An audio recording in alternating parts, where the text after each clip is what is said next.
தத்புருஷாய வித்மகே வக்கரதுண்டாய தீமகி தன்னோ தந்தி பிரச்சோதயாத். ஓம் ஆதித்யாயஷ சோமாய மங்களாய புதயஷ குரு சுக்கர சனியப்யட்ச ராகவ கேதவ நமக. உலகெங்கும் வாழும் புது யுகம் உறவுகளுக்கு ராஜ யோக அன்பு வணக்கம். நிகழ்ச்சியை பார்த்துக்கிட்டு இருக்கிற உங்களுக்கு குலதெய்வ ஆசையும் நவகிரக அனுகிரகமும் முழுமையாக கிடைக்க வேண்டிய பிரார்த்தனையோடு உங்கள் ராஜ யோகம் டாக்டர் கே ராம். இன்றைய ஆஸ்ட்ரோ 360 நிகழ்ச்சியில் நாம் பார்க்க போகிறது, ஆணாக இருந்தாலும் பெண்ணாக இருந்தாலும் தன்னுடைய திருமண வயது வரும் பொழுது தன்னுடைய திருமணத்திற்கு அமையக்கூடிய மனைவி அழகான மனைவியை அமையணுங்கிற ஒரு ஆர்வம், அந்த மாதிரியான ஒரு ஆசை ஆண்களுக்கு இருந்துகிட்டு இருக்கும். அதே மாதிரி பெண்களுக்கு தனக்கு அமையக்கூடிய கணவர் மிக மிக வீரமாக தீரமாக வசதியாக அதே சமயத்தில் அழகாக இருக்கக்கூடிய கணவர் அமையணுங்கிற ஒரு எதிர்பார்ப்பு இருந்துகிட்டு இருக்கும். இதுவெல்லாம் யதார்த்தமான ஒரு ஆசை தான்.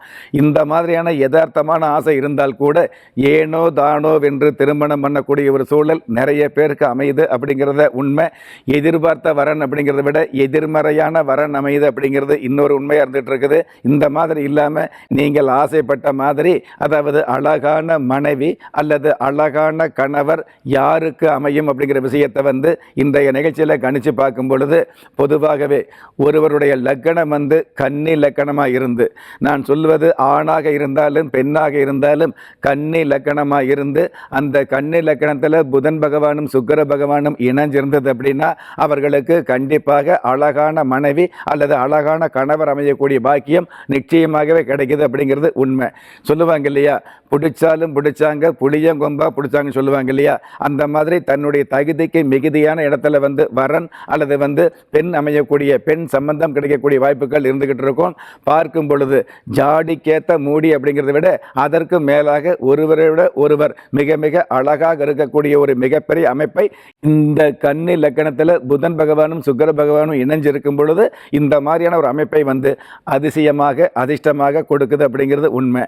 இதே மாதிரி கன்னி லக்கணமாக இருந்து கன்னி லக்கணத்துக்கு நேர் 7ஆம் இடம் என்று சொல்லக்கூடிய சரி சப்தம பார்வை என்று சொல்லக்கூடிய சப்தம ஸ்தானம் என்று சொல்லக்கூடிய கலஸ்தர ஸ்தானம் என்று சொல்லக்கூடிய கல்யாண ஸ்தானம் என்று வர்ணிக்கப்படுகிற அந்த 7ஆம் இடத்துல சுக்கிர பகவான் மட்டும் இருந்தால் கூட போதும், அவர்களுக்கு மிக மிக அமைப்பாக அழகாக, அதாவது நம்ம கனவுல நினைச்ச தேவதை மாதிரி மிக மிக அழகான ஒரு பெண் அமையக்கூடிய பாக்கியம். அதே மாதிரி அது பெண்ணா இருந்தாங்க அப்படின்னா நல்ல கணவர் கிடைக்கக்கூடிய, நீங்கள் உங்களுடைய மனசில் எதிர்பார்த்த கணவர் கிடைக்கக்கூடிய பாக்கியத்தை நிச்சயமாக கொடுத்துருது. ஒருவர் ரிஷப லக்கணமாக இருந்து வரக்கூடிய கணவர் அதாவது அமையக்கூடிய வரன் அல்லது பெண் சம்பந்தம் கன்னி லக்கணமாக இருந்தது அப்படின்னா திருமண வாழ்க்கை அப்படிங்கிறது மிக மிக சந்தோஷமாக அமையுது அப்படிங்கிறது சாஸ்திர ரீதியான உண்மையாக சொல்லப்பட்டிருக்குது. இதே மாதிரி ஒருவருடைய லக்கணம் தனுசு லக்கணமாக இருந்து தனுசு லக்கணத்துக்கு நேர் 7ஆம் இடம் மிதுன ராசியாக இருக்கிறதுனால அந்த மிதுன ராசியில புதன் பகவானும் சுக்கிர பகவானும் வந்தது அப்படின்னா அவர்களுக்கு அழகான மனைவி அல்லது அழகான கணவர் அமையக்கூடிய பாக்கியம் நிச்சயமா இருந்துட்டு இருக்குது. யார் ஒருவர் ஜாதகத்தில் உங்களுடைய லக்கணம் எதுவாக இருந்தாலும் லக்கணத்தில் சந்திர பகவானும் புதன் பகவானும் இணைஞ்சிருந்தது அப்படின்னா உங்களுக்கு ஆச்சரியப்படக்கூடிய அளவுக்கு அற்புதமான அழகான வகையில் வரன் அல்லது அழகான மனைவி அமையக்கூடிய பாக்கியத்தை மிக மிக அதிசயமாக ஒரு அதிர்ஷ்டமாக கொடுக்கப்படுது அப்படிங்கிறது உண்மை. அதே மாதிரி யார் ஒருவர் ஜாதகத்தில் கடக ராசியில் சந்திர பகவானும் குரு பகவானும் இணைந்து அத்தோடு புதன் பகவான் சேர்ந்திருந்தது அப்படின்னா அவர்களுக்கு அழகான மனைவி கிடைக்கக்கூடிய பாக்கியத்தை நிச்சயமாக கொடுக்குது. சொல்லுவாங்க இல்லையா, சிவப்பான பொண்ணு வேணும் அப்படின்னு. சிவப்பான பொண்ணோ அல்லது கருப்பான பொண்ணோ உங்க வாழ்க்கைக்கு பொறுப்பான பொண்ணாக அழகான பெண்ணாக கிடைக்கக்கூடிய மிக பெரும் பாக்கியத்தை கொடுக்கக்கூடிய அமைப்பில் கடகராசியில் இருக்கக்கூடிய குரு பகவான் சந்திர பகவான் புதன் பகவான் இணைவு கொடுக்குது அப்படிங்கிறது உண்மையாக இருந்துகிட்டு இருக்குது. அதே மாதிரி ஒருவருக்கு லக்கணம் மகர லக்கணமாக இருந்துன்னு வைங்களே, மகர லக்கணத்தில் பிறந்த உங்களுக்கு மிதுன லக்கணத்தில் இருக்கக்கூடிய மனைவி அல்லது மிதுன லக்கணத்தில் பிறந்த ஒரு ஆடவர் கணவன் அமைஞ்சார் அப்படின்னா அதி உன்னதமாக இருந்துகிட்டு இருக்கும்.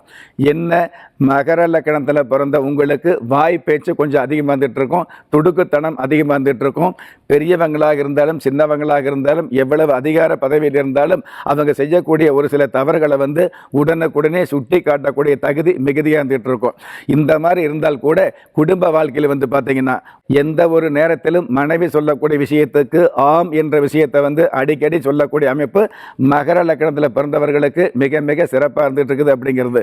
இந்த மகர லக்கணத்தில் பிறந்தவங்களுக்கும் மிதன லக்கணம் அல்லது கன்னி லக்கணத்தில் சேர்ந்தவங்களை திருமணம் பண்ணும் பொழுது இந்த மாதிரி அமைதியான என்ன சொன்னாலும் குடும்பத்தை பொறுத்தளவுக்கு கட்டுக்கோப்பாக வாழக்கூடிய தகுதியை மிகுதியாக கொடுக்குது அப்படிங்கிறது உண்மை. அதாவது மலை கோயில் இருக்கக்கூடிய முருகப்பெருமானுக்கு ஓம் என்ற மந்திரம் சிறப்பு. அதே மாதிரி தன்னுடைய மனசால மதிக்கக்கூடிய கணவன் மனைவி சம்பந்தப்பட்ட திருமண வாழ்க்கையில் மனைவி சொல்லக்கூடிய விஷயத்துக்கு ஆம் என்ற மந்திரம் தான் சிறப்புங்கிற விஷயத்தை அடித்தளமாக புரிய வைக்கக்கூடிய அமைப்பு இந்த மகர லக்கணத்தில் பிறந்தவங்களுக்கு கன்னி அல்லது மிதுன லக்கணத்தில் பிறந்தவங்களை திருமணம் பண்ணும் பொழுது மிக மிக திருப்திகரமாக அமையுது அப்படிங்கிறது உண்மை. இந்த மாதிரி லக்கணம் சம்பந்தப்பட்ட விஷயங்கள் மட்டுமல்லாமல் ராசி சம்பந்தப்பட்ட விஷயங்களில் எந்தெந்த ராசிக்கு எந்தெந்த மாதிரியான திருமண வாழ்க்கை அப்படிங்கிற விஷயத்தை தெளிவாக தெரிஞ்சுக்கணும் அப்படின்னா யூடியூப்பில் ராஜயோகம் டைப் பண்ணி போனீங்க அப்படின்னா தெளிவாக விரிவாக விளக்கமாக தெரிஞ்சுக்க முடியும்.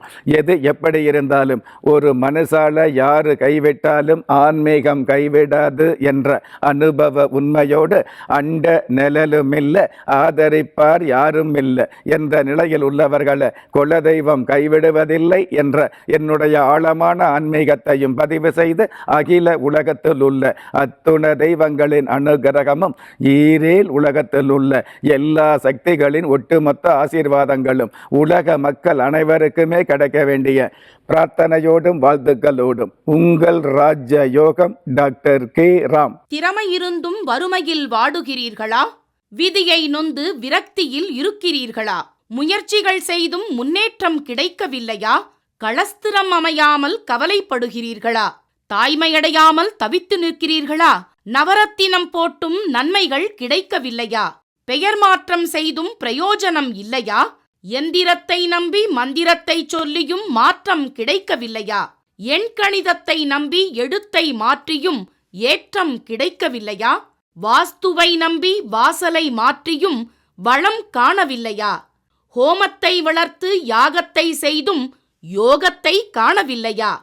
திரும்பிய பக்கமெல்லாம் திண்டாட்டங்களையே சந்தித்த உங்களை யார் கைவிட்டாலும் ஆன்மீகம் கைவிடாது.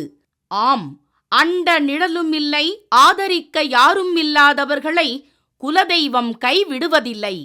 கிள்ளி கிடைக்கக்கூடிய யோகங்களை அள்ளிக் கொடுக்கக்கூடிய ஆன்மீக அற்புதம் குலதெய்வ விருட்சம். திக்கற்ற யாவரும் ஒப்பற்ற பயன்பெற வாங்கி பயனடைவீர்.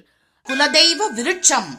குலதெய்வ விருட்சம் குடும்பமே சுபிட்சம்.